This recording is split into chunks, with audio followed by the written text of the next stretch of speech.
अस्सलाम वालेकुम नाज़रीन, न्यूज अपडेट में आप सभी का इस्तकबाल है। मैं हूं आफरीन। आइए सबसे पहले आज के अहम अपडेट्स पर डालते हैं एक नजर।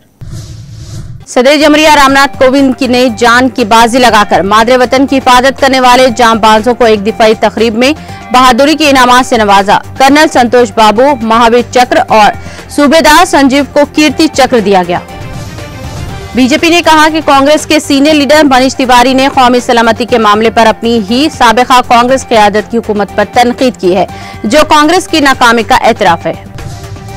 सुप्रीम कोर्ट ने सेंट्रल विस्टा प्रोजेक्ट के तहत नायब सदर की रिहायशी और दीगर इमारतों की मुजव्वज़ा तामीर के लिए जमीन के इस्तेमाल के लिए जरूरी कानून तब्दील को चैलेंज करने वाली एक रिट पिटीशन को खारिज कर दिया।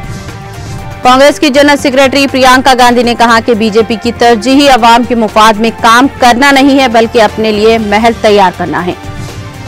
वजीर आजम नरेंद्र मोदी के बाद वजीर दिफा Rajnath Singh national cadet corps NCC alumni association के दूसरे ताहियात रुकन बने हैं। तृणमूल कांग्रेस ने 17वीं लोकसभा के तकरीबन 2.5 साल बाद भी डिप्टी स्पीकर का ओहदा खाली होने पर हुकूमत पर तनकीद की है। सुप्रीम कोर्ट ने गैर कानूनी वसूली और दीगर इल्जामात का सामना कर रहे कई महीनों से मफरूर मुंबई पुलिस के मातल साबिक पुलिस कमिश्नर परमबीर सिंह को गिरफ्तारी से राहत देते हुए मुतालिका मामलात की तहकीकात में शामिल होने का हुक्म दिया है। कांग्रेस ने पंजाब, राजस्थान, हरियाणा और दिल्ली के इंचार्ज जनरल सेक्रेटरियों और रियासती सुदूर की मीटिंग बुलाई, जिसमें ज़राई क़वानीन के खात्मे के बाद होने वाले असेंबली इंतखाबात के मद्देनजर हिकमत अमली तैयार करने के लिए तबादला ख्याल किया गया। पीडीपी सदर और साबिक वज़ीर आला महबूबा मुफ्ती को एक बार फिर नजरबंद रखा गया है।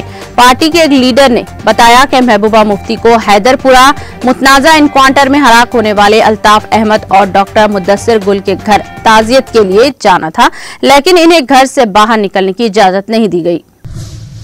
जम्मू कश्मीर नेशनल कॉन्फ्रेंस के सरबराह डॉक्टर फारूक अब्दुल्ला ने पाकिस्तान के साथ बातचीत शुरू करने पर जोर दिया है।